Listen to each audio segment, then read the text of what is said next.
আপনি ভাবলেন ডেন্টিস্টের কাছে গিয়ে ডেন্টাল স্কেলিং করাবেন বা দাঁত পরিষ্কার করাবেন, কিন্তু আপনার বন্ধু বলল ওটা করাস না, ওটা করালে দাঁতের ওপরের লেয়ারটা খসে যায়। চলুন আজকে আমরা জেনে নিই স্কেলিং করলে আদৌ কি আমাদের কোনো ক্ষতি হয় না পুরোটাই ভ্রান্ত ধারণা। স্কেলিং বা ডেন্টাল ক্লিনিং হলো দাঁতের চারপাশে জমে থাকা ক্যালকুলাস বা টার্টার অথবা স্টেইন রিমুভ করা। এর ফলে আমাদের দাঁত এবং মাড়ির হেলথ অনেক স্বাভাবিক থাকে।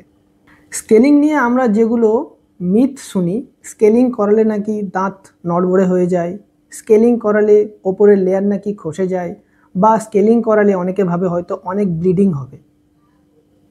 আসলে স্কেলিং করালে আমাদের দাঁতের চারপাশে যেগুলো ক্যালকুলাস থাকে বা স্টোন থাকে সেগুলো সরে যায়, এর ফলে দাঁতকে অনেকটা পাতলা মনে হয়, কিন্তু এটাই আপনার আসল দাঁতের স্ট্রাকচার।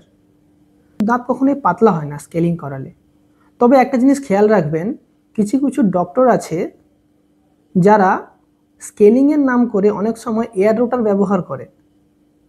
অবশ্যই স্কেলিং করার সময় ডক্টরকে জিজ্ঞাসা করবেন উনি স্কেলিংয়ের জন্য যেন আল্ট্রাসাউন্ড স্কেলার ব্যবহার করে। স্কেলিং করালে দাঁতের মাড়ি থেকে রক্ত পড়াটা অনেকটাই স্বাভাবিক। অনেকে ভাবে হয়তো বেশি রক্ত পড়ছে মানে ডক্টর অনেক ভুল স্কেলিং করেছে বা ভুল কিছু কাজ করেছে, কিন্তু আপনার দাঁত আগে থেকে ইনফ্লেমড ছিল টার্টারের জন্য, সেই জন্যই কিছুটা ব্লাড আসে। এটা ভয় পাবেন না, এটা আপনার তৎক্ষণাৎই কমে যায়। তাহলে স্কেলিং করলে দাঁত ঘষাই হয় না, দাঁতের ওপরে ভাইব্রেশন দিয়ে জমে থাকা বিভিন্ন ক্যালকুলাস এবং স্টেন রিমুভ করা হয়।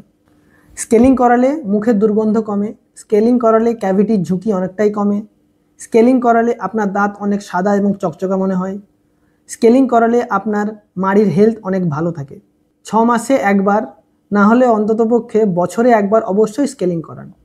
স্কেলিংয়ের পরে আপনি যেগুলো ফলো করবেন, প্রথম 3 দিন ব্রাশ করবেন না, শুধুমাত্র মাউথ ওয়াশ ব্যবহার করবেন, এবং 3 দিনের পর থেকে রেগুলার 2 টাইম ব্রাশ করবেন, ফ্লস করবেন, ওর সঙ্গে মাউথ ওয়াশ ইউজ করবেন।